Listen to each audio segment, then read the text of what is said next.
up, everybody? Welcome back to another edition of the 10-7 MMA. I'm DS. He's Dino Bam Bam.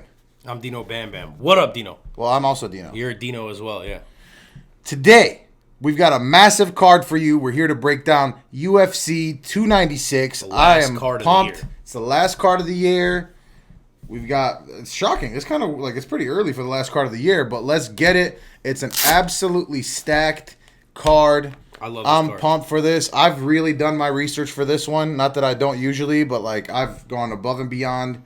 I'm ready to go, man. I've been watching film for this card for like weeks now. I've been texting you about random fights on this card. He has. I'm excited as shit. This is, on paper, might be the best card of the year, and they saved it to the end. We got 2 title fights. Every single fight on the main card, huge. There's like name value. There's storylines. Like with the Ian Garry fight and Vicente Luque, like 2 teammates, all the shit that's going on with Ian Garry, storylines. Paddy and Tony. You've got obviously big names, Paddy and Tony. You've got an up and comer, whatever you want to think about him in Paddy. Yeah. You've got Tony, who is just a legend, a fan favorite. You got a lot of different styles. You've got a rematch, right? You got a big rematch in Pantoja in the co-main event, and Shavkat and Wonderboy, massive up and comer. I think they're punishing Stephen Wonderboy Thompson for not taking the Michelle Pereira fight. But yeah, huge card on the docket. Before we get into all that, Dino Bam Bam, tell them where they can find us. You guys can find us here on YouTube. You probably found us if you're hearing me say this, but go ahead and click that subscribe button. Click the little thumbs up. Ring the bell. That's the sound the bell makes. The bell is going to let you guys know when our videos drop, so you can watch those and then like those and help us out on the algorithm. We're trying to get some subscribers. Or the algo, if you're in the industry. Yeah, the algo if you're in the industry. You know what I'm saying? So do that. Also follow us on Instagram at the107MMA. Tons of cool pictures there with us and fighters. Dick pics, tit pics, butt pics. Sexting. We offer all of that. I'm just saying. Is that something we might explore? A lot of these, UFC... Every other day I get a message. Hey, how come you guys don't do any sexting? Yeah. So... I don't get those, but you're probably the one, manning those and deleting them and shit. But, regardless, you guys can do that. I'm like, no, I'm keeping these for myself. I'm saying. So follow us at the107MMA on Instagram. Dino, I'm fucking pumped. This is the final card of the year. First of all, this is the end of our breakdowns in our first year of doing this shit.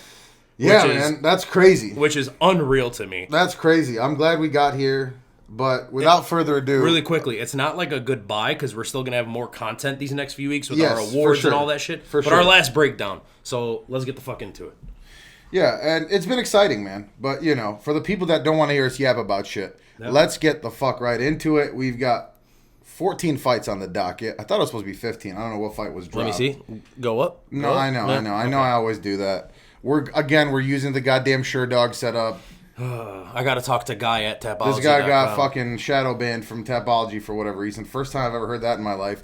But without further ado, let's get right into it, brother. First fight of the night. We've got Randy Rude Boy Brown, our boy, taking on Muslim Salikov. There we go. Really quickly, do you have a photo with Randy Brown? I think I do. Okay, so we're going to upload those tomorrow. Okay. Davey has all my photos. Okay, so shout out Davey. Davey, hit me up. Anyways, Randy Brown, Muslim Salikov. Would you like me to start? Please. You always do, brother. All right. Randy Brown, you guys know the deal with Randy Brown. He is a super tall, long-bodied dude for the division. Great striker. That's what he brings to the table. Muslim Salikov, also a very, very high-level striker. If you compare it skill for skill, he's probably the better striker. Not probably. He is the better striker, but he's damn near 40 years old. I don't know about that, but okay. Regardless, good power on Muslim Salikov's side. Throws heavy as hell when he does throw. Everything he throws is a KO shot. His ground game is just okay. Randy Brown's ground game is okay as well, but he's got really good takedowns. He utilizes the trip as well. I don't expect the wrestling... He's not taking Muslim Salikov down. I don't expect the wrestling... I don't see him trying to, Right. I don't expect the wrestling to be a part of this. I expect this to be a stand-up fight. I think this fight takes place on the feet, and if that's the case, I feel like Randy Brown being so damn long-bodied, facing a guy who's damn near 40, being way younger, I have no choice but to take Randy Brown in this. I think he stays at range, tries to pick at Muslim Salikov. If he avoids that one big KO shot, I see Randy Brown taking this 30-27. Yeah. I pretty much I'm in alignment with you. I like Randy Brown in this one too. He's going to be 6 years younger. I think he has a 4-inch height advantage and an 8-inch, right? I want to say an 8-inch reach advantage if I'm not wrong. Is that so many inches? That is like not a number I'm familiar with, but you go off, brother. Is it 8-inch though? I just want to make sure. I don't know, brother. Dog has that's me what all I'm sorts saying. Of I know, man. You son of a bitch. I'm pretty sure it is. I think it's 4 inches in height. 8. Yeah, it is. I have it written down here. I just saw it. 8 inches in reach. That's a massive reach advantage. Muslim Salikov, he's a good striker. He's got power. He might have the power advantage, but like you said, man, he's 39 years old at this point, and he might have the better wrestling. But Randy Brown is not bad on the ground, man. The king of kung fu. That's Muslim Salikov. He's a good striker in his own right. I just think he's going to have a tough time getting in close to Randy Brown. I think Randy Brown's going to be happy to pick at him from a distance and potentially in the clinch. I think the clinch is going to be a good spot for Randy to land some nice knees, maybe land some nice elbows. Salikov also tends to gas out. And I think that gives Randy another advantage. I mean, he's almost a 40-year-old man. Yeah. Props to him for being here. I mean, he's still a high-level fighter. Salikov's best shot for me is to work the leg kicks, work the body, right? That's something that Randy Rude Boy Brown is a taller guy. You know, he's got the guard up, right? Sometimes he switches it up, but there's a lot of body and leg to work at. So for Salikov, if I'm Salikov, I'm trying to work the body. I'm trying to work the legs. If anybody's going to take it to the ground and try to work the wrestling, I think it's going to be Salikov. But, yeah, I mean, for me, I just don't see it. I'm going to go with Randy Rude Boy Brown. I have the same thing here. I think not like a super easy, but a fairly one-sided, fairly easy 30-27 decision as well. Two things I want to really quickly say about this fight. Number one, very, very low placement on the card for Randy Brown and Muslim Salikov. That's a good card. These are guys but there are fights that it should be above. Exactly. These are guys that should be on the actual prelims as opposed to the early prelims. Yeah. And secondly, Muslim Salikov, since turning 37 years old, 3 fights in the UFC, his only win there being against Andre Fialho, who we know Fialho, for as much of a killer as he is, has absolutely no chin. Now, we've come to find out that, and thank you for bringing that up. Yeah. I was going to say that too. Look at his wins. Like his last couple wins against Francisco Trinaldo, Andre Fialho, they're not super high level wins. Right. The Nicholas Dalby loss has aged pretty decently, and then the loss to Li Jiangliang. I mean, it's sure, but it's like, so when you get when you get to a certain level of fighter, this version of Muslim Salikov, now even older, he's not getting these wins. Like, dude, the wins have been against Ricky Rainey, Nordine Taleb, Laureano Staropoli. Yeah, exactly. And for what it's worth, Randy Brown, as far as I can see, and Alessio Zaleski dos Santos, which is a good win. That's a good talented fighter. That's a good win. Yeah. So, but he's almost had like a resurgence after that, which is interesting. And he's not a younger fighter either. For what it's worth, Randy Rude Boy Brown currently minus 250 to minus 265 is what I'm seeing on the odds. Plus 200, plus 215 for Muslim Salikov. This is an easy parlay piece for me. Yeah, I'm with you. I'm fairly confident this will go to decision too. So if you want to take the over on the time on this, I think that's a good bet as well. Let's get it. So moving on to the next fight of the night, we've got newcomer Shamil Gaziev taking on Martin Buday at the heavyweight division. And boy, this is just the mustiest matchup of uncles we've seen in some time. Okay. That's 2 big dudes. We've got 2 just huge fuckers going at it. Shamil balloons in weight more than Paddy Pimblett at this stage of his career. You know, he used to be, he was on the Dagestani national volleyball team. Okay. Yeah. So Shamil Gaziev, he's coming from Dancing with the Stars, right? Dana White's Contender Series. If you don't know, it's a little inside joke, right? First of all, they're both shaped like a sack of mango pulp. Shamil Gaziev's photo that he has is just brutal, dude. He looks like he drives like an ice cream truck and like he shouldn't be. So, anyway, these guys are interesting, right? Martin Buday, we kind of know who he is. We've seen him beat up, for the most part, on low-level guys, other fat guys in the division, basically. The fat white guys in the division, right? So, for me, Shamil Gaziev, I've watched a lot of tape on this guy, right? Yeah. He fought, Alexandre Stosic, I want to say. What's his name? Is that his name? The Serbian guy? Mm-hmm. At Brave. Yeah, and you sent his profile to me like a while back. That's right, and that guy's pretty good, right? So Shamil Gaziev has a ton of power. He definitely has more. Darko, thank you. He definitely has more punching power. Also, the broadcast that I was watching was in Serbian, so it's funny to me how much more biased the Serbian announcers are. Like, they're openly rooting for their boy. So, but, Shamil Gaziev, tons of power. He's not one of these guys that hasn't been tested at all, right? So he's got a lot of power. He's not like the most technical guy. He's surprisingly athletic for the shape that he has. Like I said, man, he's a guy that balloons in weight. For me, it's just the biggest question for me is, right, first of all, I want to say I'm going with Shamil Gaziev here. I think he's got more power. I think he's a little bit more creative. He probably has the better offensive wrestling. It's heavyweight, though, right? So my thing is, what happens in heavyweight? Even if somebody's potentially a better wrestler or grappler, right? If the other guy gets on top of you, you're not getting up for the most part. Right. So we see that a lot. And we've seen Martin Buday kind of do that, too. So for me and Shamil Gaziev, I've seen like a small hole or a hole in his game that I've noticed is he's not as great at the defensive wrestling. Yeah. He's not as great when he's off the back foot and he's being attacked with takedowns and things like that. He also, not like the smartest fighter at times. We've seen him tested, but man, that shows resilience to me. He early in his career, all these guys that come from that region, right? They have kind of a little bit of stat padding, especially he's Dagestani. Yeah. But look at his last few fights, man. He's actually fought some pretty good competition. For me, we know who Martin Buday is. He beats up on the worst of the worst. Gaziev's going to have more power. For me, as long as Gaziev just doesn't end up on the bottom and just gets controlled there, and even if he does, I don't really see that happening for 2 or 3 rounds, right? For me, I got to go with the newcomer. He's undefeated. He's looked pretty good everywhere. And last I checked, he was at plus money. Yeah. So give me Gaziev at plus money all day here. I'm going to say by decision, and I'm pretty confident this fight going to decision, too, for what it's worth. Interesting. I do agree that it will go to decision. That's how I see this fight playing out. For me, it's a 50-50 fight. It honestly is a coin flip, so there is value in the Gaziev side. If you want to bet it, bet it. There's good money to be made there. For me, it's just like the level of competition. I know you're saying Gaziev's level of competition is good, but I don't necessarily think there is good competition at heavyweight anywhere outside of the UFC's top 5. There's barely in the UFC. Yeah, outside of the UFC's top 5. So neither of them have really fought like the best of the best. Right, exactly. Martin Buday's older too. Like, I don't know. The way I see it is 11-0 versus 13-1. Martin Buday's only loss was his second fight of his career, and that was against the guy that would later go on to the UFC and Juan Espino.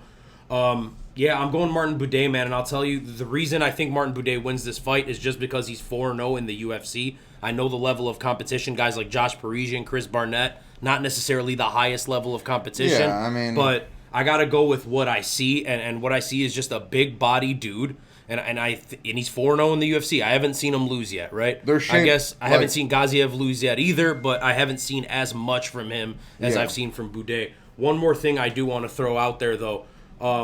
With Shamil Gaziev, absolutely slanderous talk coming out of his mouth saying that he will be the UFC champion in short time. I saw that. I mean, to me, that's like, dude, he won't be. I get it. Be confident, but like, come on, man. Like, get a win in the UFC first. Yeah, but who knows? This fight, like I said, 50-50. It's heavyweight. It's 2 sloppy dudes, big boys, 1 meat hook. Side by side. I think if we took our shirts off next to them, it's one of the few cases we'd look better. I'm just saying, if me and you are at the club, and then Martin Buday and Shamil Gaziev are the 2 guys standing next to us at the club, we're cuffing the bitches. I mean, like, Lord, I'm not. I would really hope so, bro. I don't think I'm, Mr. Hollywood. Come on, you're handsome. Yeah, that's fine.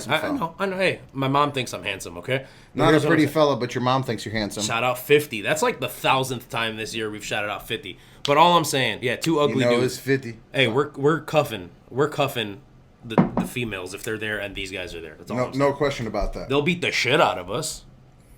But so what, Not if they don't know about the fight. That's so I just shot. Facts. Catch me with a beer bottle. Shot. No, I don't do all that. You don't do all that either. I know, but if these UFC heavyweights are trying to jump me,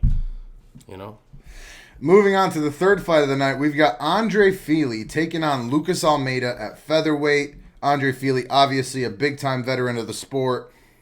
He's kind of a guy that I feel like was thrown in too early. Mm-hmm. And it's a damn shame because I think he's really good. He's taking on Lucas Almeida. I think this is going to be his 3rd UFC fight. What do you think about this one? Yeah, so Andre Fili, as you mentioned, longtime vet. Yes, he was thrown to the Sharks. Just little before you go through. Look at his losses. Holloway, Yair, Calvin Kattar, also the best nickname in the game. Who? Andre Touchy-Feely. It's a great nickname. But losses to Max Holloway, Yair Rodriguez, Calvin Kattar, Sadiq Youssef, Bryce Mitchell, Michael Johnson a couple years back, Nathaniel Wood last time out. Like, huge names, high-level guys at the top and guys that are supposed to be good, right? And decent wins against, like, in 2015, Gabriel Benitez, right? Yeah. He beat Artem Lobov in 2017. And Artem Lobov, potentially the GOAT of the sport. According to a lot of people. Yeah. Miles Jury, he has a win over my boy Charles Jordan. Bill Algeo. He has a win over another my boy Bill Algeo, who that looks really good now. So let me ask you this: Lucas Almeida, is he your boy? Absolutely not. Okay, I just wanted to make sure because then he would for sure lose. No, absolutely not. Yeah. And also, Nathaniel Wood is he pisses me off sometimes. Yeah. You know how I feel about it. I've made that very clear on this very show. But I just want to say that fight could have arguably gone to Feely. Yeah, it was absolute super close slugfest. Feely dropped him twice, and then he got dropped. And he got dropped, and it was very, very fucking close. I had money on Wood, so I'm glad he won. But I expected Feely to get his hand raised, to be quite honest with you. Yeah, so it was definitely a shit show. It was a fun fight to watch.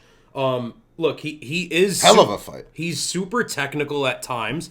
But he's one of those dudes that's willing to get brawly. He's got balls. You know what I'm saying? That's the way Andre Touchy-Feely fights. He's ready to just go forward and start slugging. The dude is dynamic as hell.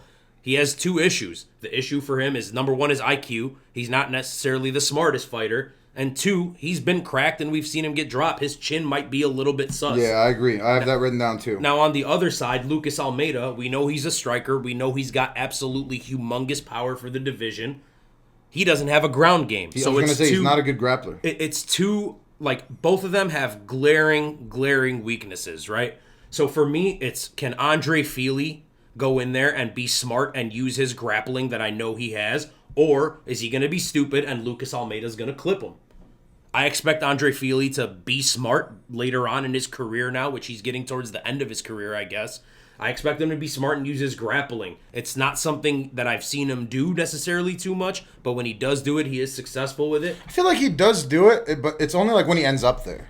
I feel you know what I mean? And it's like but he's good there. He is very good. And he's certainly better than Lucas Almeida there. So eye test wise, Andre Feely is significantly better than Lucas Almeida in everything except for pure power. Pure one-shot KO power. Yep. Here's what I'm doing. I'm thinking he's taking this fight to the ground. I think he tries to be smart, take it to the ground. I'm going Feely by sub. It is risky because there is a damn good shot that Almeida touches his chin and puts his ass out, or at least drops him and hurts him bad. Yeah. But Feely by sub.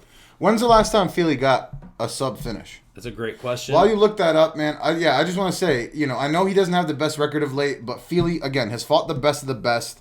The level of competition is not comparable. So for me, you pretty much broke it down, man. Lucas Almeida is only better, in my opinion. 2012. So that's a bold statement there. That is crazy, yeah. But okay, he does have some submissions, man. And I know. Yeah. But I was curious about that. Yeah, Lucas Almeida last time out was absolutely smothered by Pat Sabatini. Yeah. Is Andre Feely the level of wrestler that Pat Sabatini is? Of course not. Not many people are. But to get dominated that badly until you were just choked out, I don't know. For me, I expect Feely to be much bigger physically. He's the more technical striker. He's got the better array of strikes. Like you said, the only thing that he doesn't have is the power advantage. So for me, and the chin is a little sus, potentially. We've seen it tested. We haven't seen him like brutally knocked out. But Lucas Almeida does have that one-punch power. So, also, Lucas Almeida, not necessarily the strongest chin either. We saw Mike Truzano drop his ass badly. So, for me, the level of competition, the fact that Andre Feely is just better everywhere except for the power, I got to go with Andre Feely. I'm going to go by decision. I think he gets a 30-27 decision. I think it's going to be a tough fight, but I just think he's a tier above, man. I just think he has to be, He definitely is in terms of skills. My thought process is Team Alpha Male, right? He's been there for a hot-ass minute. He was supposed to be like this big shot guy that never really amounted to what we thought he would. But it's like Team Alpha Male. What do you think of when you think of Team Alpha Male?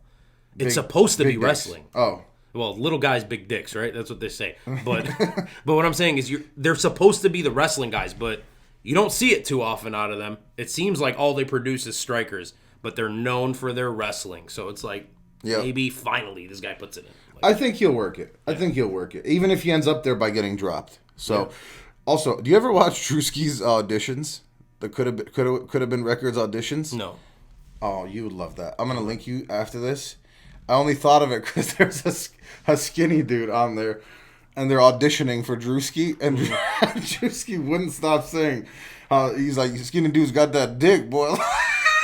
The dude was hella uncomfortable. He's like, yo, chill, bro. Like, right. And Drewski just kept going at it. So you just reminded me of that. Shout out Drewski. But, hey, might be the funniest guy on the internet right now. He is pretty funny. So, anyway, moving on to the fourth fight of the night. We've got Tagir Ulanbekov taking out Cody Durden. Speaking of wrestling, by the way. At 125, yeah. Absolutely. Listen, Cody Durden has looked damn good recently. He's on fire. He's on fire. Yeah. It is not he's riding a 4-fight win streak kind of out of nowhere. It's not something that I saw coming at all. I was not high on Cody Durden. I was not a supporter. It's not somebody that was on my radar, somebody that could be something. Tagir Ulanbekov is pretty good overall, man. He's a great wrestler. Khabib is his coach, right? Mm-hmm. So you know he's going to work the wrestling.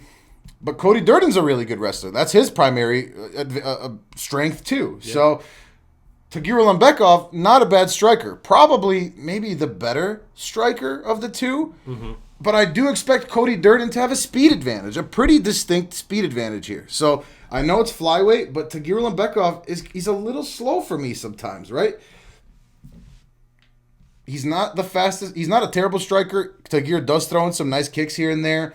He's not the fastest nor the strongest on the feet. Tim Elliott basically outclassed him on the feet and on the ground. He was having a fucking blast. That was such a sloppy, fun fight. Dude, but Tim Elliott beat his ass pretty much and like out-wrestled the shit out of him. He had a close fight with Nascimento, right? Cody's a great wrestler in his own right. He seemed a lot improved on the feet as of late, and he's going to be faster on the feet for sure, man. I expect him to have a pretty decent speed advantage in both the hand speed and just the general movement. I don't think I would have said this a year ago, but give me Durden, man. Give me Durden in a tough, close fight here. I'll take him at the plus money, especially. I think that's part of the reason that it kind of sways me that way.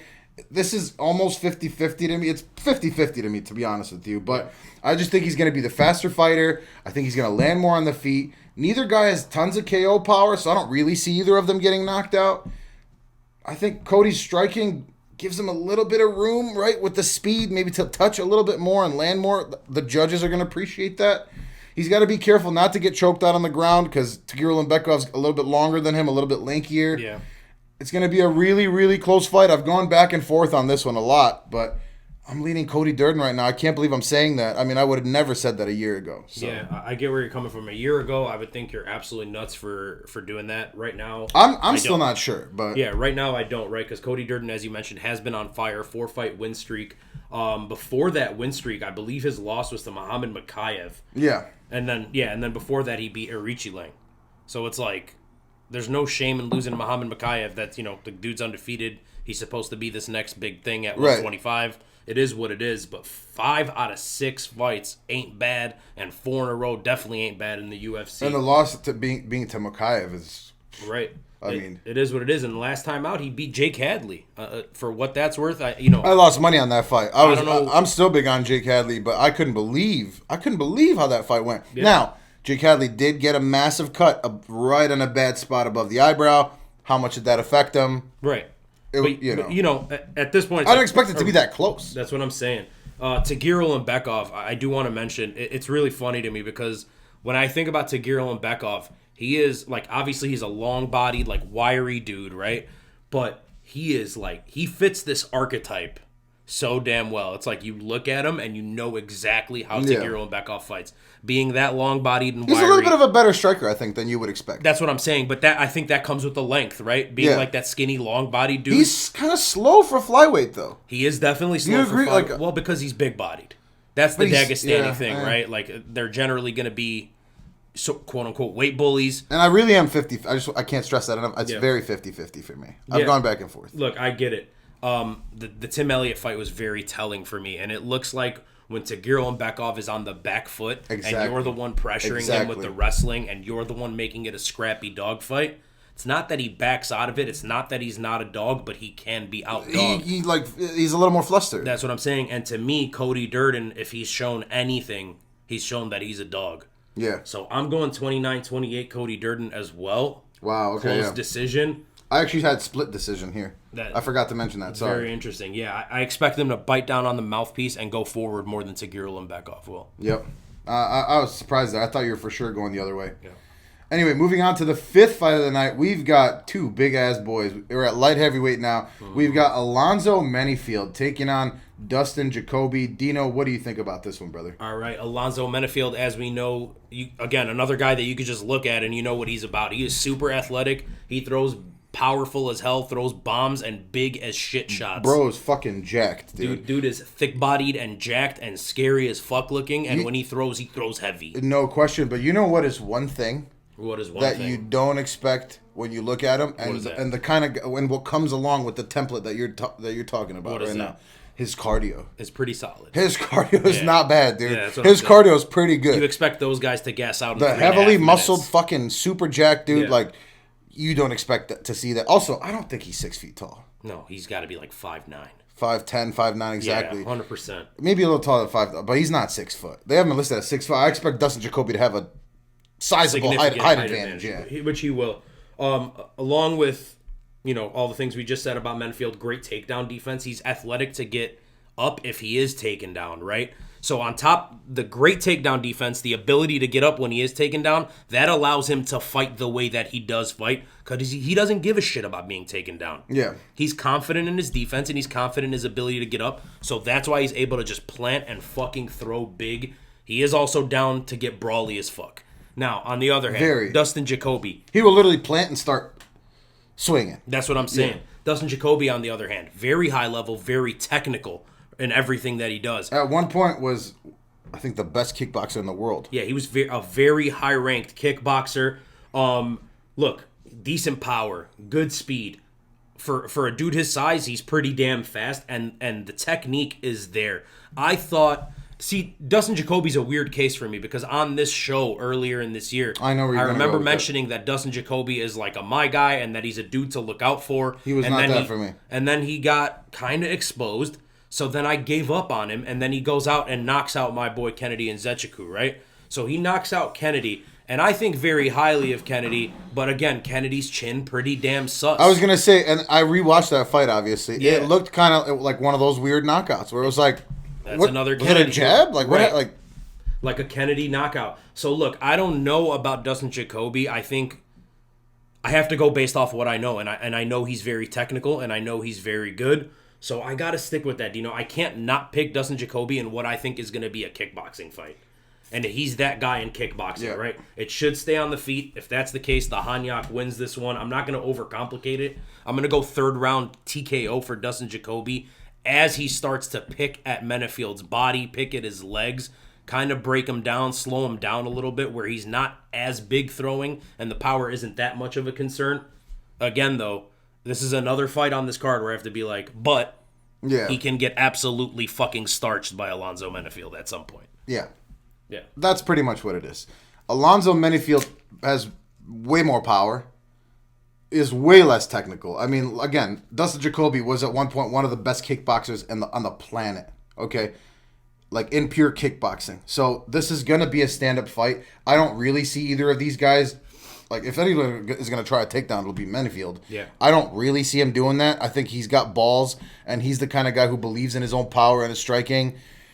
And Dustin Jacoby is like. The goddamn Mirzakhanov fight, man, it really bothers me. Yeah. I was high on him. I was getting higher on him. And then that stinker versus Mirzakhanov. Well, is Mirzakhanov just that strong? Dude, that was the fight, right? Because that was the only fight he had earlier this year. And I know, and I fucking remember hated in our it. breakdown being like very confident in Dustin Jacoby. The next, then he gets outclassed by Azamat Mirzakhanov. I hated it. Yeah. And he was scared. Yeah. So I'm going with Dustin Jacoby too, man. I have to. If it's a striking matchup, he's just so much more technical. Excuse me. And how in the world is Azamat Mirzakhanov undefeated? I don't know, dude. Dude, we gotta get him up in the rankings to find out. He needs a hater, that type shit. Right. Yeah, listen, man. He's gonna be the bigger guy in there. He's the much more technical striker. He's got some power of his own. I'm not saying he doesn't have any power. Menifield just has a shit ton of power. This fight's going to end one of two ways, in my opinion. Either Dustin Jacoby gets knocked the fuck out in the first or early second round, or I see it going to decision. Or he outclasses him to a decision. Yeah, and I think it's going to be a decision. And for me, if you're going to bet anything on this fight, I think bet it going the distance, to be quite honest with you. So I'm going, just like you said, I'm going with Dustin Jacoby. He should win. It's more than 50-50. He should win. Mm-hmm. But Menifield is very live for a knockout versus a guy like Dustin Jacoby here. Yeah. So moving on to the next fight of the night, we've got our first women's fight. It's at Flyweight. We've got King Casey O'Neill, taking on the Queen of Violence, Ariane Lipski. Damn, it's King versus Queen. Exactly. That's crazy. Listen, this is another one I've gone back and forth on. Ariane is my girl, and I've picked her at bad odds, and I've made some money on her. And listen, for me, Casey O'Neill, there's one thing that's for sure. She's not the next big thing that the UFC wanted her to be. I think she got exposed in her last fight versus Jennifer Maia. Why did Jennifer Maia get cut after losing to... she lost her next fight after that. Araujo. Yeah, Araujo. Did she get cut? She's cut. That's interesting. Which is bizarre as fuck to me. I think her contract finished and they didn't re-sign her. That's fucked up though. Like in a division, in a fucking the whole women's, like she's one of the better women's fighters. So kind of weird to do that. I feel like they're almost punishing her for beating Casey O'Neill. I don't know, man. I've gone back and forth here. Casey O'Neill's stand-up is god-awful. Really, really bad. Was exposed during the Jennifer Maia fight. She does put on a really high pace, and she keeps marching forward. And she's a good wrestler, right? Ariane Lipski has improved a lot in her grappling and her wrestling. Technically and just skill-wise on the feet, Ariane Lipski is going to be the better striker. There's no question about that. For me... It's really because we didn't see Casey O'Neill try to mix in the wrestling versus Jennifer Maia, right? So for me, it's really a question of game plan. If Casey O'Neill goes in there and is like, you know what, I'm not going to strike with this lankier fighter, more skilled fighter, or a striker, I'm sorry. You know, I think if she works the wrestling, she has got a chance to win this just by control time and doing a little bit of damage on the ground and kind of keeping, Ariane Lipski there. She also has, I've noticed she has no answer for the right hand. Jennifer Maia, every time she threw a right overhand or a right straight, it landed flush. Yeah. So, Casey O'Neill, man, I just don't think she's that good. I've really gone back and forth on this. Casey O'Neill also doesn't look to have the greatest cardio. She looked to gas out a lot. She became a lot more flat-footed in the Jennifer Maia fight, the second and third rounds. I know she kind of still marched forward, and she has a lot of heart. I respect that. I expect this fight to mostly take place on the feet, man. And it's, again, very 50-50 for me. I got to go with Ariane Lipski here, man. I just think I know she's the much better striker. And she's got better wins on her record at this point. So, for me, I think she's having a nice resurgence. I'm going to go in a super close decision, split decision, or even 29-28, something around there. I'm taking Ariane Lipski at plus money here again. This is the second underdog I've taken? I'm not sure, but I do want you to remember something. Going back to that card, the Casey O'Neill, the last Casey O'Neill fight, right? Yeah. Where she ended up losing to Maia. I was perfect until that fight. Oh, my God, that's right. I picked her. And why didn't you listen to me? Right, I picked her. I actually did have Jennifer Maia. Yeah. Yeah. And I had a bunch of upsets on there. I remember I had Yanal Ashmuz winning and just Chris. Oh yeah, you did. And Chris Duncan. Yeah. And I was on fire that card, and she cost me a shit ton of money. Casey O'Neill. Look, she looked flat that day. She was exposed. She was either super damn flat and it just wasn't her night, or she was exposed. It's one of the two. I'm taking her though. I have faith in her. I don't necessarily think she is a world beater. You know, I don't think she is who we thought she was. I don't think she is who the UFC was trying to bill her up to be. But she has been... I mentioned a couple weeks ago about Vanessa Demopoulos. And I know Vanessa Demopoulos didn't look great in that fight, but she ended up getting the decision win.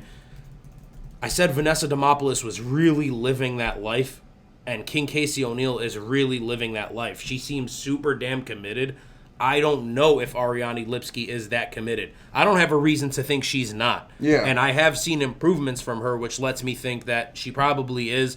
But Casey O'Neill coming off of a loss, I think the UFC really needs her to win a fight. I think they set this fight up for her to win. She is going to be significantly bigger than Ariane Lipski. So that's kind of the way You think so? Yeah. I just think if she goes with the game plan that she should, she will win this. Yeah. If she stands there and strikes and the game plan goes out the window, she's going to lose. I get what you're saying. I think she fights this smart. I think she does what she needs to do to get the win. Yeah, 29-28. I'm not too confident in it, but I think the size difference is going to be very apparent in this one. I don't think it's going to be that big as you're making it seem. Yeah, but we'll see. You know? We'll see in the cage. We'll see when they face off. Who would you rather give a little kiss to? I mean, is that a question? Is that a question? Moving on to the next fight of the night. We've got Cody Garbrandt. My boy. I mean, man, how could he not be, you know? He's everyone's boy. I mean, I get it, though. Yeah. He's a little bit of yap and whatever. Yeah. He's taking on Brian Kelleher, which is, to me, this is just a kind of a little bit of a weird matchup. Again, it's at Bantamweight. What do you think about this one? Okay, so it is a weird matchup. First of all, it's the matchup that guy made. The guy that the UFC hired, like, that won the contest to be a matchmaker. What? Yeah. They had a contest to, what? Yeah, and this guy... What? Wait. What? So there was a contest that the UFC did earlier this year, and this one dude won it, and then they brought him in, and they're like, okay, like, you're hired. So they hired him as a matchmaker. Forever. He's hired as a matchmaker, and this is the first fight that he made. It's tough to see somebody else living your dream. So, yeah, it is what it is. Also, you said it is a weird matchup. It is sort of weird, but at this point, what do you do with Cody Garbrandt? Right? Give him a little... Type shit. Shit. I don't know what to... he's out of the rankings. Like, what do you do? Anyways, Cody Garbrandt, as we know, man, former champion, really good boxer. Like, at his peak, and we have to say this every time Cody Garbrandt fights, at his peak, that Dominic Cruz fight, Cody Garbrandt might have been the best fighter we've ever seen in the UFC on that night. He was absolutely dominant, flawless performance against a GOAT of a division. Cody Garbrandt was really, really him for a while there. He was young. He was undefeated. He had unreal boxing, unreal footwork. He had the look. Cody Garbrandt was really that guy. Dude, in his last fight. Well, he looked good. He looked improved. But I'm just saying, in his prime. Oh, in his prime. The last fight. In his prime. He beat the greatest bantamweight of all time. I'm saying, flawless performance. That guy on that night is one of the GOATs of the UFC. Now, in later years, we know what's happened. He's been touched up, and that chin has been absolutely cracked. A lot of people call Cody no love, Cody no chin. That's like a very popular ass nickname. And he is. And it holds some damn weight. It definitely holds some damn weight. If he is 75% of the guy that he used to be, that's still an unreal fighter. The question mark is how much of that guy is he? And is the chin going to hold up this time? Which is what it is every time. You literally hold your breath every time Cody Garbrandt steps in the cage because he might get knocked the fuck out violently. Yeah, and but Brian Kelleher is not that dude. Brian Boom Kelleher. He's well-rounded. He's okay everywhere. He's a guy that's just like, he doesn't stick out in any aspect, right? He's just solid kind of everywhere. He's slightly above average power. Look, his losses have been to high-level guys. Umar, Ricky Simone, Cheeto, John Lineker, Cody Stamen back when he was ranked and like doing his thing. Brian Kelleher struggles with the grappling. He can be taken down and he can be controlled. We don't think grappling when we think of Cody Garbrandt, but he does come from a very high-level wrestling background. It is something he can utilize. It's always a coin flip when Cody steps in there. Skill for skill, it's not close. Prime for prime, it's absolutely not close. I'm scared. I'm taking Cody Garbrandt by knockout. By knockout? Okay, let's go, dude. Yeah, listen, man, you broke it down. If Cody Garbrandt is even a fucking sliver of what he used to be, this is a goddamn tune-up fight, dude. Yeah. This is just a tune-up fight. He looked really good in his last fight. He did. He looked really good in his last fight, man. And Trevin Jones is no, like, piece of shit, you know? He's a guy with big power. He's a guy with big power, and he didn't get knocked out. Yeah. So that's saying something. Brian Kelleher also, by the way, he's older. He's coming off, I want to say, like a 1.5 year layoff. And he's a decent fighter, right? He's not like a schlub. He's like an okay guy. He's well-rounded. But he's not a guy that should be beating Cody Garbrandt. Oh, my God. No. You know what I mean? He's 37 years old. Yeah. And Cody's, what, 32? Yeah. Come the fuck on, man. Yeah. Like, this should be a goddamn tune-up fight. Cody looked fast last time. He looked sharp. He didn't look as hesitant as we have seen him in the past few fights. He was doing his thing, man. Yeah. I don't really see somebody getting a finish here. I'm going to go Cody 30-27. I love that. I can get behind a little bit of a Cody no-love resurgence. This really should be a tune-up fight, man. Kelleher's most impressive win is versus Ode Osborne like a few years ago. Can I ask you, what do these guys drink? Oh, my God. Just wondering. Just Brian Kelleher drinks like IPAs, dude. Okay, yeah, I get it. That's a vibe. You know what I mean? Yeah, that's a vibe. Like, the more hops, the better. Yeah. That's the type Cody of shit no love drinks like vodka sodas. Yeah. Spot on. You like it. Yeah, hell yeah. All right, for sure. And also, yeah, Brian Kelleher, by the way, coming off like a mystery injury. He's been out for a hot minute. This is not like a great fight to return to. The UFC is doing Cody a favor here. Fuck's sake, please. No, that guy is doing Cody a favor. The new fucking matchmaker. The guy. You know what? I forgot if he was like Cody versus Ngannou. They'd be like, yeah. Like, let's do it. Yeah. So I'm just saying, man, like, this is just a tune-up fight. Come on. How do you think that fight plays out? Cody and Francis. I mean, literally, I think Francis hits him with one of these, like a Donkey Kong, like a top of the head, like bop. Isn't that illegal? No. Okay. Moving on to the next fight of the night, we've got Irene Aldana taking on Karol Rosa at Bantamweight. So, you know? Yeah, I mean, so is right. Listen, this is interesting matchmaking here for me. Karol Rosa, who the fuck has she beat? She just lost to my girl, thick-ass booty, Norma Dumont in April. Right. Pretty badly. And then she beat Yana Kunitskaya Santos. Okay. Right. That's somebody's mom. She's like 40 years old. Right. And then also, Irene Aldana beat the fuck out of Yana Kunitskaya. Yeah. So, okay. This is very weird matchmaking to me. This chick went to split decision with Yana. She also had like a majority draw versus somebody like that wasn't that good either. Irene Aldana just fought for a goddamn title, and I know she got absolutely dominated by Amanda Nunes. The literal goat of the sport, like an actual motivated goat of the sport. It was her last fight. So for me, the boxing, the high guard, she has a really high guard. The boxing, she's gonna piece the fuck up out of Karol Rosa. The only way Karol Rosa has any chance is like with the grappling. Irene Aldana's a really good grappler. She's a really good grappler. She's going to be the bigger woman in there. I think she's going to get the finish here, to be quite frank. I don't predict a lot of finishes in women's fights. I do expect to see a finish here. I just think it's too much too soon for Karol Rosa. It's weird matchmaking for me. Her best win, Karol Rosa, is against, like, Jocelyn Edwards. So give me Irene Aldana here to use her boxing, use a lot of good leg kicks, put a hurting on Karol Rosa, and I think she'll get either a second-round TKO, clipping her on the feet, or I could even see her clipping her and then getting a submission after that. So you don't put a lot of weight in Karol Rosa getting a majority decision over Lena Landsberg? That doesn't mean like that much to you? Not particularly. In Abu Dhabi? That doesn't mean... Okay. Habibi. How about a Betch Correa win? Those don't mean that much to you? Not particularly.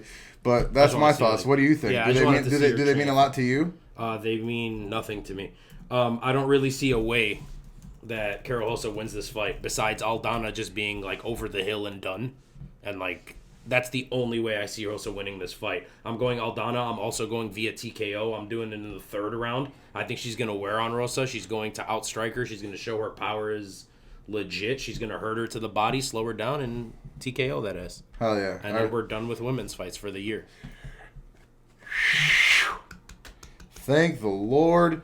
And that wasn't like a thick booty fight to get off on either. So anyway, moving on. And now, brother, it gets real juicy here. This is our featured prelim, I think, right? Which is fucking crazy that this is a featured prelim. This is a potential fight night.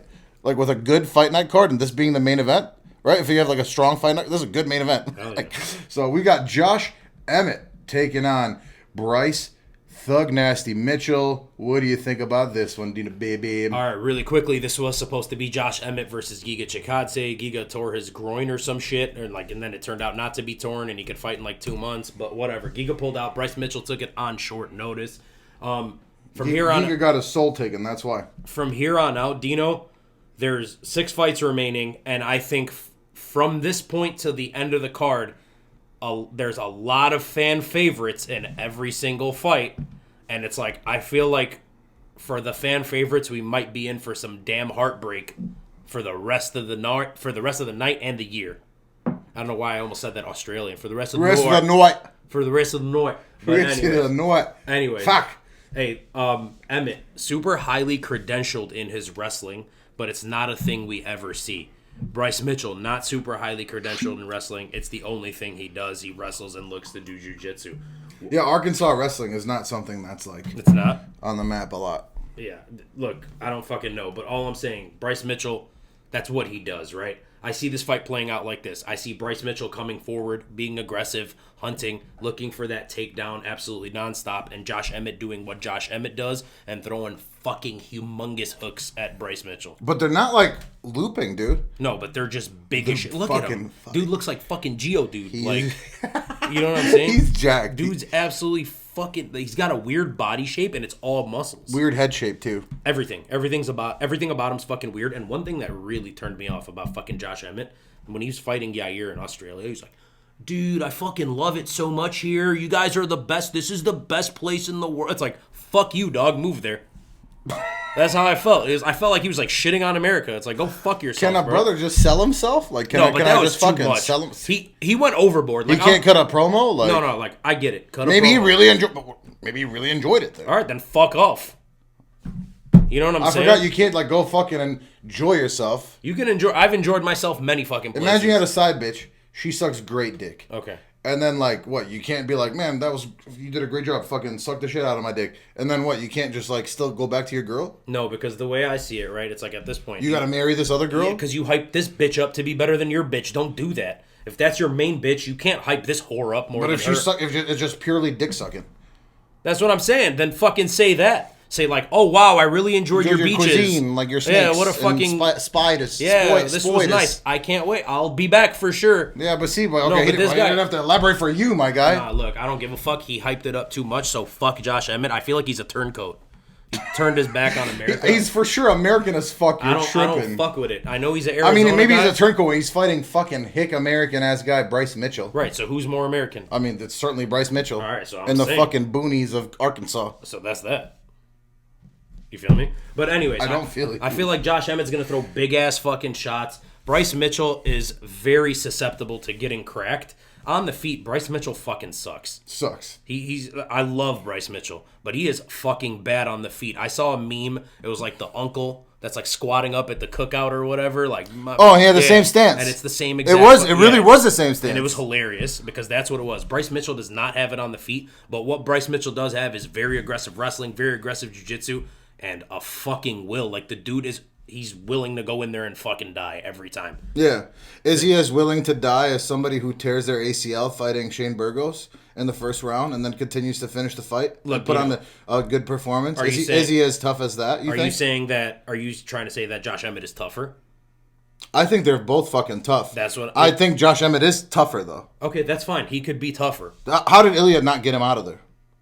Yeah, that's fair. He beat the dog shit. He had a torn ACL. I'm not saying Josh Emmett's not tough. I'm just saying Josh Emmett might be the toughest guy in the entire promotion. Yeah, and he's Australian. So that's fucking crazy. You know what I'm saying? But anyways, look, Josh Emmett, I'm expecting him to land huge on Bryce Mitchell when Bryce Mitchell is fucking nonstop attacking him. Get to it. We know you're picking Bryce. No, I'm going Josh Emmett. I think he's going to I think he's going to get a TKO finish. Fuck off. I think, look, and this is the first Dino of many I think I'm wrongs. You literally told me like a couple of months ago. You're like, fucking hate Josh Emmett. I don't like him. He's not that good. Like, I don't like him, but I can't get the image of Bryce Mitchell getting absolutely fucking cracked out of my head. Right? By Dan Ige. By fucking Ilia Topuria. Yeah. It's just I don't think you can really include Ilya in that. It is what it is. Yeah. He got fucking hurt in that fight. Yeah, and stand-up is just... Like, Dino, if I was worried as fuck for Yair Rodriguez... He's basically Casey O'Neill. If I was worried for fucking Yair with Josh Emmett, and I was worried at the potential of a Volkanovski-Emmett fight, and I was somewhat worried for Ilia Topuria with Josh Emmett, I got to be worried about Bryce Mitchell. Yeah. He's the worst striker of those guys by far. Oh, it's not close. Yeah, it's still a pretty 50-50 fight to me. I have gone back and forth on this a lot. For me, here's the biggest thing for me, right? Mm-hmm. Emmett is 39 years old. Yeah. 38 years. 39? 38 years old. He's fucking old. Yeah. Okay. And you're coming off the worst beating of your career. Mm-hmm. So that is my only big question for Josh Emmett. He has the wrestling credentials, right? That Bryce Mitchell doesn't have. But Bryce Mitchell, as far as MMA is concerned, is by far the better grappler. Significantly. And we're going to see that, right? Also, Josh Emmett is so short and so goddamn stocky and jacked. He has such a low center of gravity. I don't expect Bryce Mitchell to be taking him down at will. Yeah. Bryce Mitchell actually whiffs on a lot of takedowns. If you look at it, I want to say he's got like a 40% takedown, what is it, like accuracy, whatever you want to call it. I don't have access to those. My only thing is taking such a beating at 38, 39 years old. I want to say he's 38. I don't want to age him, right? But that's my only big question is he okay? Right? Because you're already getting older. The power is the last to go, which he has tons of, right? It's just, that's my biggest question. I am still going to go with Josh Emmett. I have gone back and forth on this. I'm going to go with Josh Emmett by second round knockout as well. He's got really nice uppercuts, really nice quick uppercuts, tons of power. Bryce Mitchell is nothing on the feet. I know we haven't seen Josh Emmett use his wrestling a lot, but his low center of gravity and his frame, his stocky frame, I think is going to be a factor in this. I think it's going to be tough for Bryce Mitchell, man. Props to him for taking this on short notice. I also don't think that Bryce Mitchell is as good as a lot of people make him seem. It's still pretty 50-50 to me.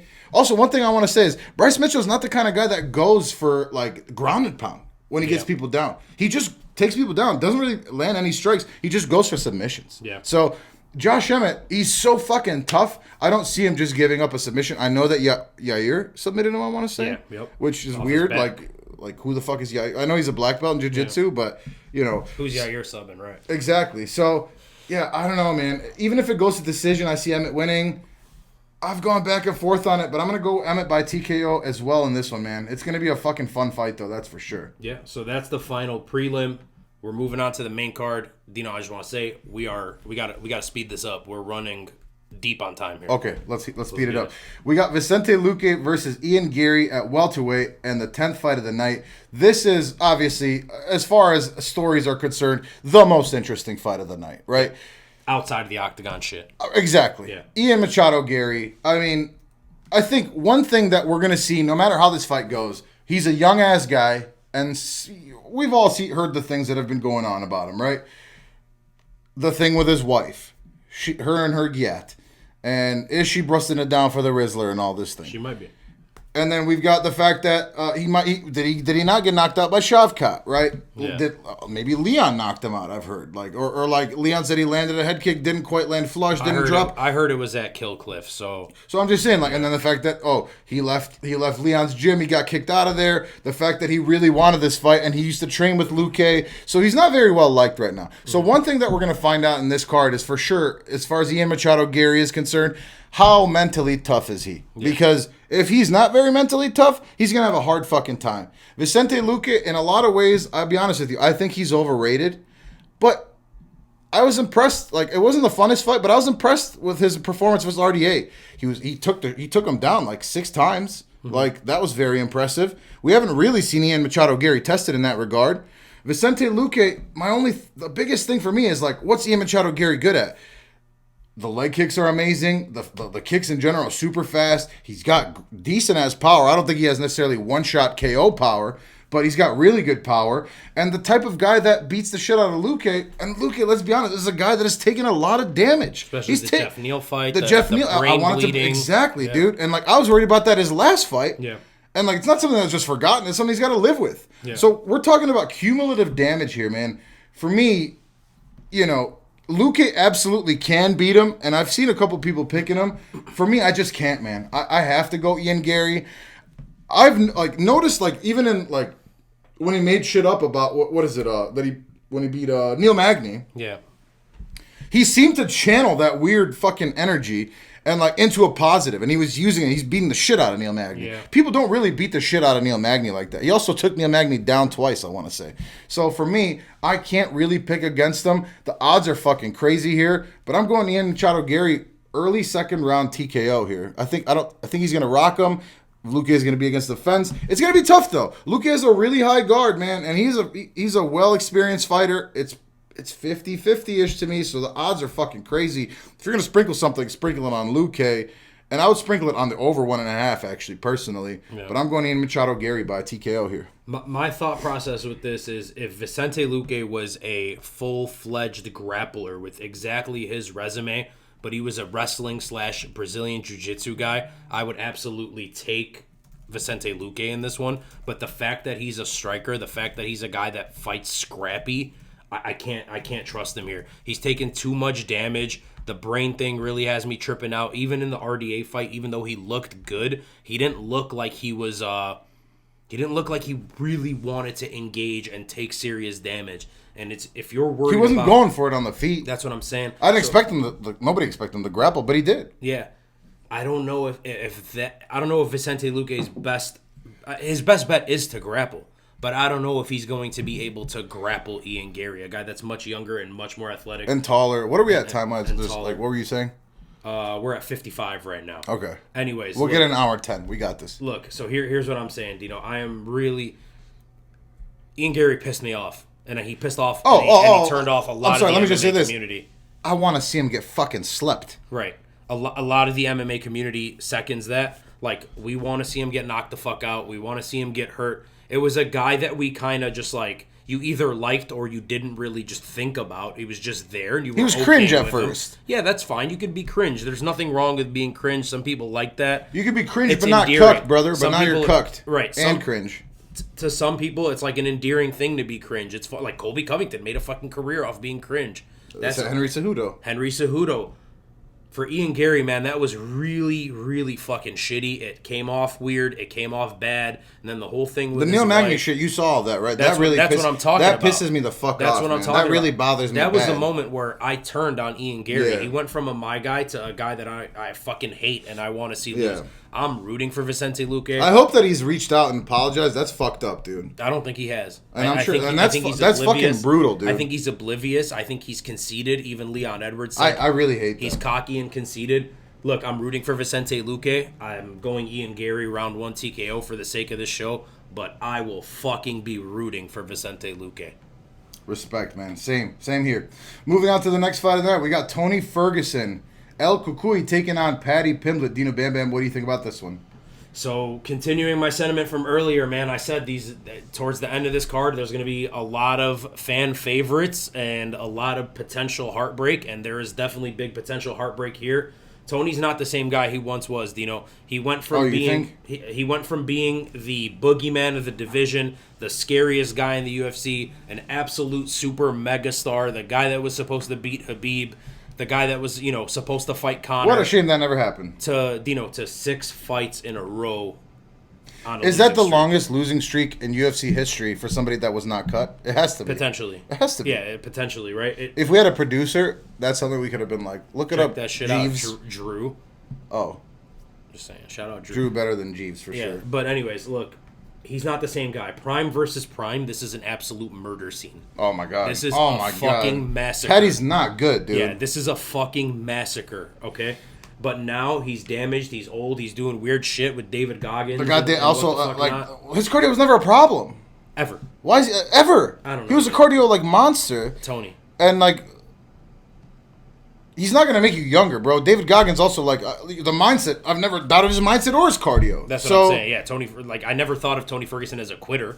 I never thought of Tony Ferguson as a guy that can't push a pace. Listen, I don't want to be this guy. I think there's Yeah, there's absolutely. Absolutely. He's you don't have to say it. He's a little delulu, maybe. I think 100%. He's not all right, not all there. 100%, because and I don't blame him for it. Right, there are a lot of people being put in a when these guys get rich really fast, right? Like you go from super broke to winning the fucking lottery or becoming a super. I know, but he still thinks after a 6-fight losing streak, he's still convinced that he's gonna be a champ. I know. And Dino, it's sad to hear and see, bro. It is what it is, but a lot of people are wired that way.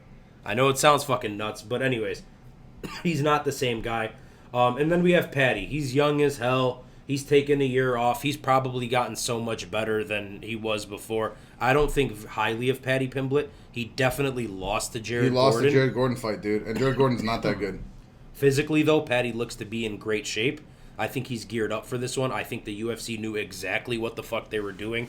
I was going to tell you that. I think this is beyond anything else. This is as genius as of matchmaking as it gets. Yeah, it's This unreal. is the UFC at their peak. This is a perfect matchup. Paddy hasn't lost in the UFC, right? Right, he's 4-0. He's 4-0. He's taking on now the biggest name that he's fought. He's fighting the boogeyman himself, right? It's the perfect matchup. He's going to win this fight. Yeah. And listen, there's a chance I could see Tony Paddy, this is how he fights, with his fucking chin up all the way up. Mm-hmm. So I could see El Cucuy. Like chin up and I could see El Cucuy catching him, bro. It's very possible. I would love to see it. I just can't, in my right mind, pick to that regard, right? Because more than anything, dude, look at the eye test. Look at the Nate Diaz fight. He's fucking done, man. Yeah. He should have retired. Diaz, Tony, please retire. We love you, dude. Like, you have nothing to prove to us, brother. He's not a guy that is going to listen to that. I know. I'm just saying, man. Like, I'm not shit talking him. It's just like, bro, it seems like he's not all there, and it's like, fuck, man. Like, what needs to happen, dude? Like, the UFC needs. I think the UFC needs to cut him. Then he goes to fucking Bellator. Bare knuckle. He goes to bare knuckle, right? And he does it there. Anyways, I think Paddy's gonna wait 2-3 minutes. He's gonna slowly get into this fight, and then once he does, he's gonna clinch Tony. He's gonna push him up against the cage. He's gonna win that way. He's gonna win via grappling, via just clinching. He's gonna take him down. He's gonna do damage in the clinch. He's gonna work Tony on the ground and just be heavier on top. I'm going 30-27 Paddy, and for the third time in this card in a row, I hope I'm wrong.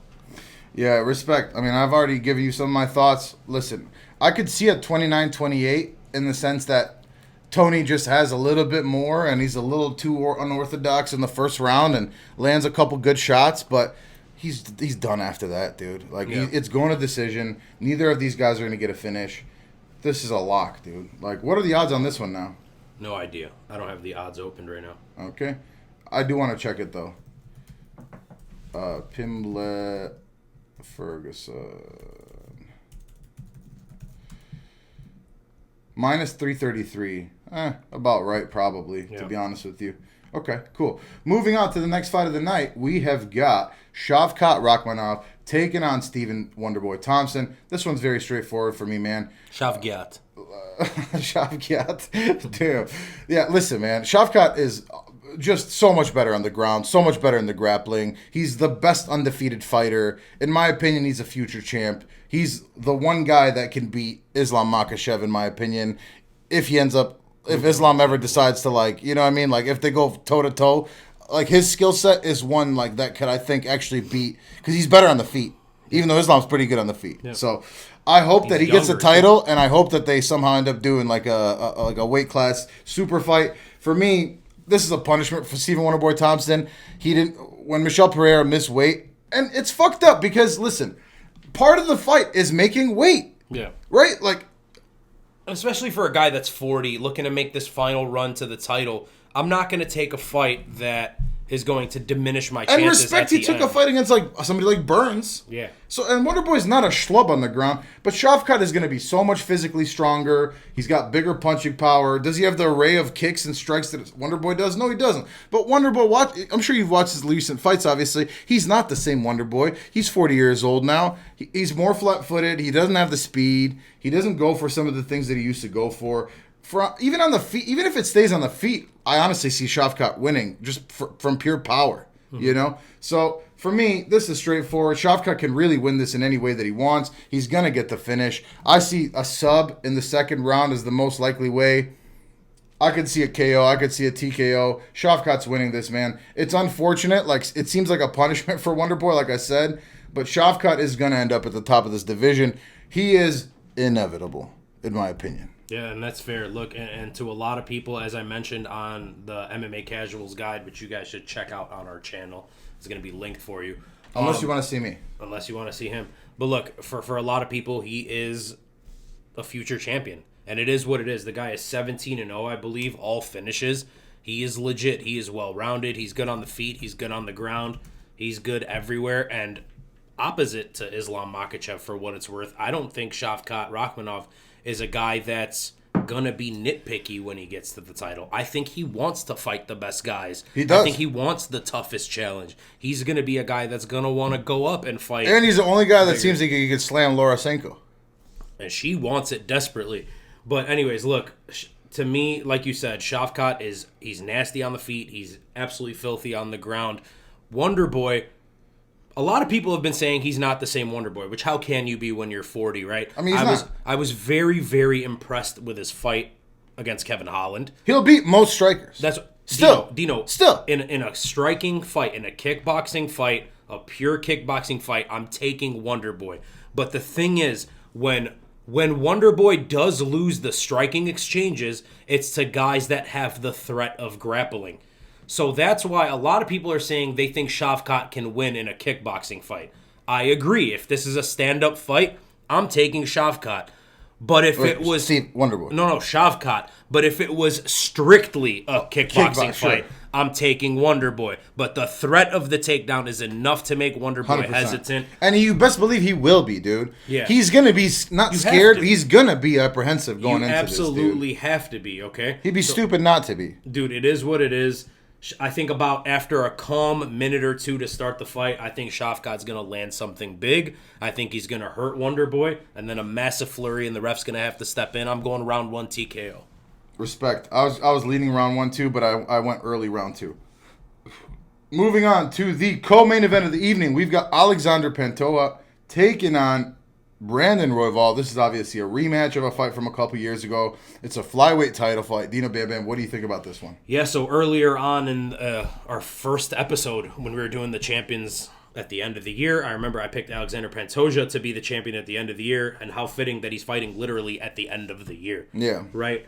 I've been going back and forth on this. So Dino, cool. I've been going back and forth on this fight, and we talked a little bit about this. There have been like 3 or 4 fights that I genuinely feel 50-50 on. Yeah. This is like the most 50-50 of them, yeah, I would say. I agree. I think... Because when you look... I'm sorry. Yeah. When you look at Pantoja's performance versus my boy Moreno, mm-hmm. he lost a couple rounds. Like, that was... And we were there. Yeah. That was such a tough fight, dude. Mm-hmm. Like... And I'm not going to lie to you. I thought Brandon Moreno won. Okay. Okay, I'll be honest with you. I didn't think he won, but I thought it was like so fucking close. Yeah. And I know people that did think he won. I did think that Pantoja won at the end of the day. And these guys are in the same echelon. Let's just get that right now. Mm-hmm. Brandon Royval, his only losses are against Pantoja and Brandon Moreno. Yeah. So and these the Brandon guys, Moreno loss was fluky-ish. Like, he popped his shoulder out. Exactly. Yeah. So I just want to say, like, there's no question they're in the same fucking, area, right? Like, there's no question about that. Mm-hmm. Yeah. Go ahead. I'm sorry. No, I agree with you. Like, Royval is top of the food chain for sure. Though, here's what I know. In 125, in the flyweight division, ever since Mighty Mouse has left, we have been absolutely fucking blessed with unreal title fights. I would have loved to see Mighty Mouse, like, at his prime against these guys. Unreal title fights at 125. We had 75 Davison Figueiredo versus Brandon Moreno fights that all fucking delivered. The Pantoja Moreno fight delivered. Like, it's been a blessing. And even beyond the title, the Pantoja Royval fight was great until it ended mid second round. The top of the division has been really fun to watch. I expect absolute chaos in this one. This is guaranteed fight of the night. Unless it ends suddenly and early, right? I don't see it really ending. I agree with you. Super early. I don't see it ending. I think this has... You see it ending super early? I'm just saying it can because both guys are very high-level finishers. I understand it's 125, so you don't necessarily expect that. I think it has a high chance for fight of the night. I think, okay, if you're going to bet on any fight to be... This is the one I'm picking. This is the one, right? This is the one I'm picking. I don't expect this fight at all to go 5 rounds. I think we get a finish in this one because both of these guys are finishers of the highest order. I think Royval is the more dynamic of the two, but I think Pantoja... Striking-wise. In general, I think he's more explosive than Alexandre. You think he's got better Pantoja. jiu-jitsu? I don't know skill for skill if he has better jiu-jitsu than Pantoja. But his frame is bigger. That's the thing, too. I don't think he does. But I do think that Royval is the more dynamic, explosive fighter of the two. Dynamic for sure. Yeah. Explosive probably. Yeah. Do you think he has better cardio? Yeah. I think so, too. Yeah, because Pantoja seems to get winded. There were moments... fights. He was winded early. He's weird, yeah. In the second, mid-second, but he went so fucking crazy. Yeah, and then he went to the fit, and then he went. But then he went it's not like he got tired and he went. He has like spurts. He's like, oh shit, like I went super fucking hard. Yeah. The first round, he literally came out and was fucking going. Blazing, yeah. So, and then like second round, there were like periods. Like Brandon Moreno won the second round handily. Yeah.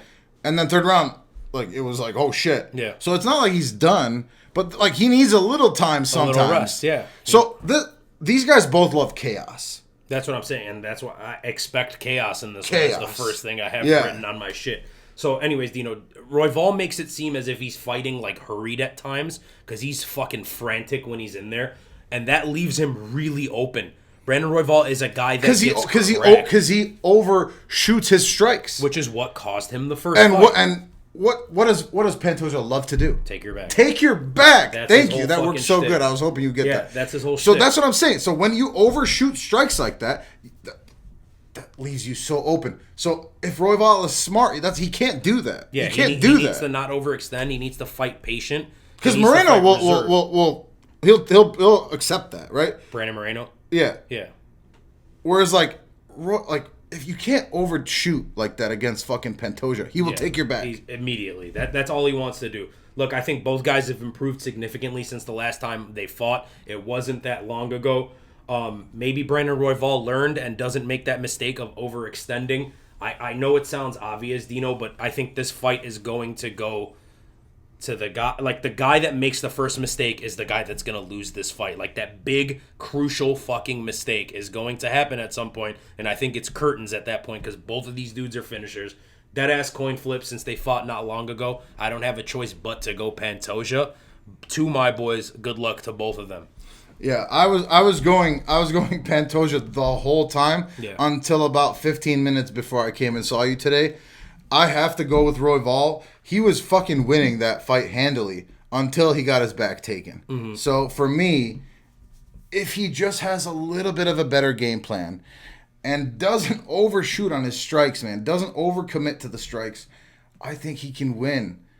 Oh, it's so tough. It's so 50-50. Yeah. So don't please, if you're watching this, I may sound more enthusiastic one way or another. Right. I don't mean that at all. Like, it is so 50-50 to me. I could just see the clinch is going to be big in this fight. I think the clinch is going to be important. I think everything's going to be big, it's just going to be a fucking train wreck. I actually see it going to decision. That'd be unreal. I'm going to go Brandon Royval by 3-2. And new.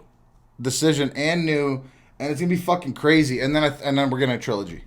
That's fire, right? Like that's what they're gonna do if Royval wins. That's what they do at Flyweight. Yeah, if they let Moreno and Figgy fight 75 fucking times, why not? Exactly. But this one is so fucking close to me, dude. Anyway, moving on to the main event of the evening, we've got Leon Edwards versus Colby Covington. I didn't even bother I've watched a lot of film. I didn't bother writing any actual notes on this. This one is interesting as fuck, man. Arguably, neither of these guys should really be at the top of the division if you look at who they've fought and beaten in the last few years. Yeah. And I know you have some thoughts that you're going to tell us about the whole division and all that shit. For me, we've seen Leon Edwards basically fight a bigger version of Colby and Kamaru Usman, in my opinion. Yeah. Now, Kamaru Usman's not quite as relentless as Colby is. And, he's not going to shoot as Colby's going to shoot more. Yeah. I think at least the Colby that we know, we haven't seen him fight in a hot ass minute. He never fights often enough for us to know who he really is. But Leon Edwards, I expect him to be a bigger man. Colby's not a bad striker. He puts on the pace striking wise. His striking per round numbers are really high. Yeah. I just think there's levels to this shit. Leon Edwards is just so much better as a striker. We've seen him do good and defend takedown. We even seen him get takedowns like Kamaru Usman. Yeah. Say what you will. Maybe Kamaru was a little bit past his prime. It was months before that he was just dominating people. Yeah. So for me, I have to go with Leon Edwards in this one. Weird that the UFC keeps pushing him. I feel like the UFC wants Colby to win this. If it's close. If it goes to a decision and it's close, I expect it to go to a decision. By the way, I just expect Leon to win, handedly. not like super handily, but enough where it's like, if they give it to Colby, it's a fucking robbery for the ages. That's what I like. You know what I mean? It's one of those. So I have to go with Leon Edwards. He's just got so much more in the tank as far as the striking. I expect him to be bigger, stronger. Both these they're coming off bigger layoffs, but Colby is just never active. You never know what you get with him. He's older. He's, 36, 37 now. Mm-hmm. I got to go with Leon, man. I'm going to go Leon by decision in this one. Okay, interesting. I do agree with the sentiment that if this is a close fight by decision, they're going to give it to Colby Covington. Okay? They absolutely have to give it to Colby Covington. We know how the UFC operates. That's what they want. They want Leon out of the title picture. They never wanted Leon there. The UFC has a history of doing this, but Leon just persevered through it, got the title shot, and got the win. We mentioned, me and you were talking earlier, guys like Merab Dvalishvili have gone through tougher roads than Leon Edwards, still haven't gotten their title shot. Guys like Beneil Dariush went through a pretty tough road similar to Leon Edwards' schedule, never got the title shot. When they don't want to give it to you, they don't give it to you until they're forced to. Kamaru Usman forced their hand by absolutely cleaning out the division. He's bullying your son. He's bullying your son. So I went back and rewatched, obviously, the Kamaru Usman Leon Edwards fights. You were texting me about that all day.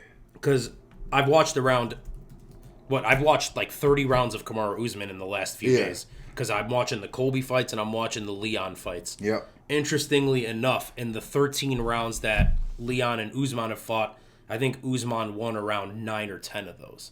Like damn near 9 or 10 of the I don't agree with that. Of the 13 rounds. But I get what you're saying. It could be. They were all close. And then in the Colby Covington fights, Usman and Colby have fought for 10 rounds. I guess 9.5, but let's count it as 10, right? 10 rounds. It's 50-50. It's 50-50. And I think Colby Covington was fighting a better version of Kamaru Usman. Now, is Colby Covington as good as Kamaru Usman? I don't think so. I don't think he is Kamaru Usman because he would have beat him if he was better than him. Stop touching me. Why? But here's what I'm saying. I looked back at Leon Edwards' path to the title, and he doesn't have any impressive wins. No, but Colby doesn't have a win against somebody in the top 15. Right, but that's the narrative on Colby Covington, right? It's you beat RDA. Who else?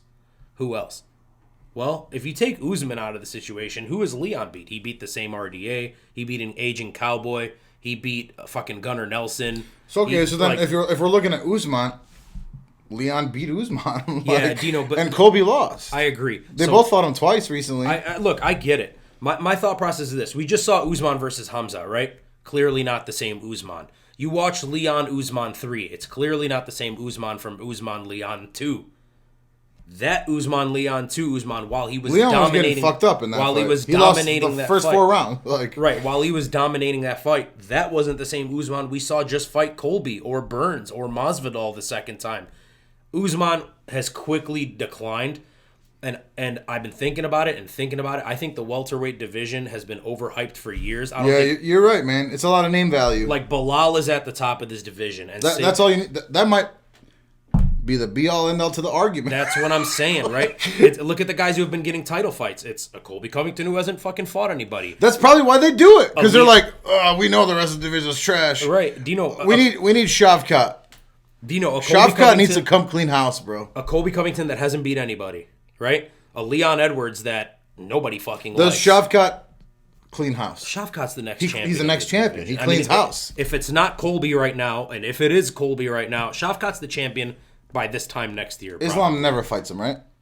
Islam will not fight Shavkat. I know. That's some fucking bullshit. He's going to be like, brother, mashallah, but I know it's because he's a bitch. Anyways, I don't know about that. We'll talk about that in our fucking what we expect to see next year video. I'm going Colby Covington. I'm going Colby Covington by decision. I think he has 2 ways of winning this fight, Dino. He either has to fight like Merab Dvalishvili. Trump's going to be there. He needs to fight like Merab Dvalishvili, which is the non-fucking stop He's in your face He's not taking Leon wrestling. down like that. But I'm just saying, Merab didn't take Jose Aldo down, but he fucking clinch fucked him for 3 rounds, right? Yeah. So Colby needs that, or he needs to fight the Dagestani style with the wild overhands and just fucking relentless wrestling. I'm hoping we get Colby Covington and New. What a moment it'll fucking be with Trump putting the belt on Colby Covington. Do you want to watch the card together? No. I got plans for that card. Big plans. But anyways, the last fucking card of the year. That's nice. Hey, Isn't that nice? We're done doing breakdowns. We've done 80 videos together. Yeah, you want to watch together, bro? Nope. I got off plans. the bat. Quick, with the quickness. Nope. Brother, I got plans. What are you doing? I got plans. What are you doing? Don't worry, I'm not going to fucking say it Where on are you air. going? I'm not doing it on air. Where are you going? What do you got going on? Anyways, we've been fucking yapping for an hour and 20 minutes. Some bullshit. Hour and 20 minutes. We're done with breakdowns for the year. Boo this man in the comments. Stop it. I'm his friend. We do a podcast together. Can we fucking wrap up? Go, wrap up, wrap up the fucking year. Wrap it the fuck up. The last fucking breakdown of the year. We're done. We're done. We still got more videos coming. We're going to do our awards. We're going to do the fucking moments of the year. We're going to do what's next for 2024. We're going to do all this fucking bullshit. But the fight breakdowns have stopped. We don't have to watch film for like 3 fucking weeks, which is absolutely gorgeous. Guys. Don't ask me. You didn't want me to ask you. Me. Okay. He's fucking done. I'm Dino Bam Bam. He's DS. This is D107 MMA. Hit the subscribe button. Follow us on Instagram. Do all that bullshit. What a fucking year it's been. It's been a good year. Guys, D107 MMA. Thank you so much for watching. Peace.